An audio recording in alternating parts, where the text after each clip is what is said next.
Hey guys, Shane here with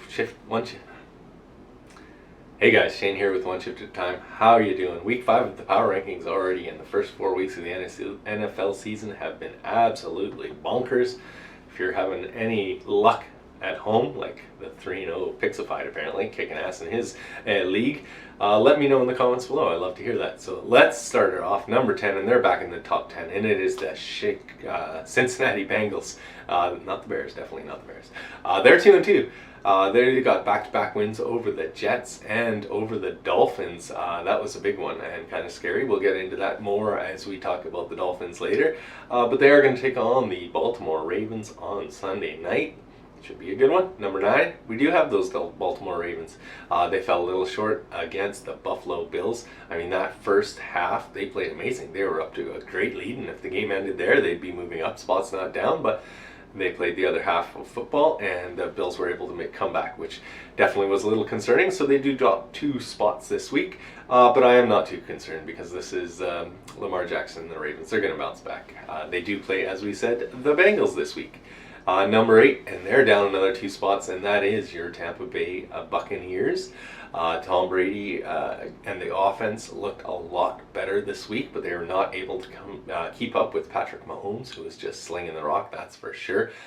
Brady, this is kind of a surprising stat in all the years he's played. He never lost 3 straight games, and honestly, I don't see it happening this week or this year either because they are playing the Falcons. Get ready for those 28-3 memes to incoming.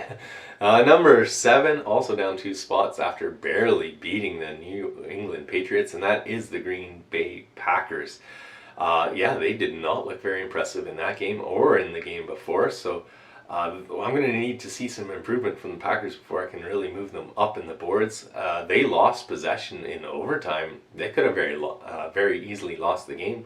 Their defense stood up tall. They got the ball back, and of course got down to make that final kick to win the game, but definitely closer than it should have been.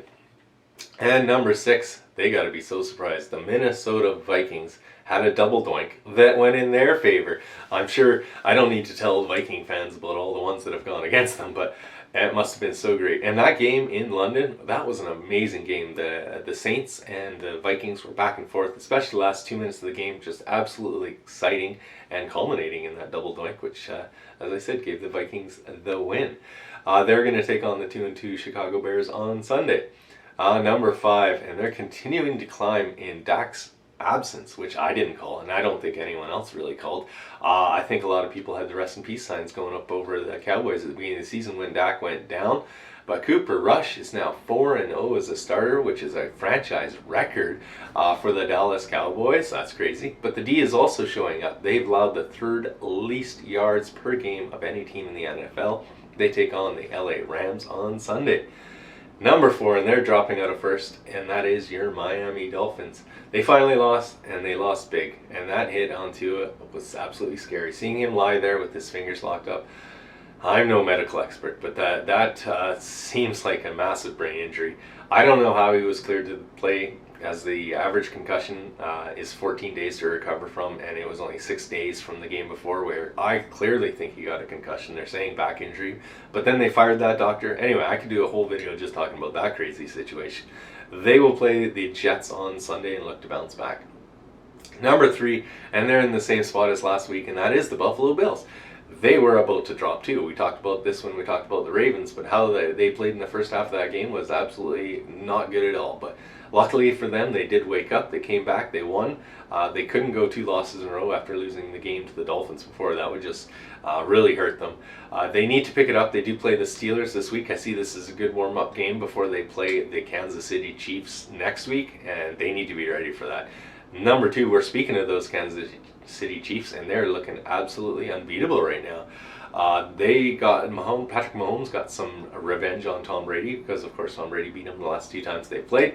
I know the one that he lost in the Super Bowl still eats at him a little, but this has to make him feel a little better. He threw 3 touchdowns, and he made a bunch of plays that only Patrick Mahomes can make. He looked very impressive, and the whole team looks to improve to 4-1 as they take on Vegas on the Monday night game.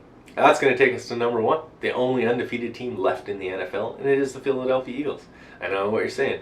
Their wins are over the Lions, the Vikings, the Commanders, and the Jaguars. But honestly, this year, the Jaguars and the Vikings are teams that should not be laughed at. So I'm going to give it to them. Even their schedule continues to be a little soft as they do take on the Arizona Cardinals this week. But they're going to take those. They're going to put those wins in the bank every day. Let me know in the comments below how your list is looking, how you guys are doing in your predictions. Like this thing, share it around. And as always, we'll see you guys in the next episode.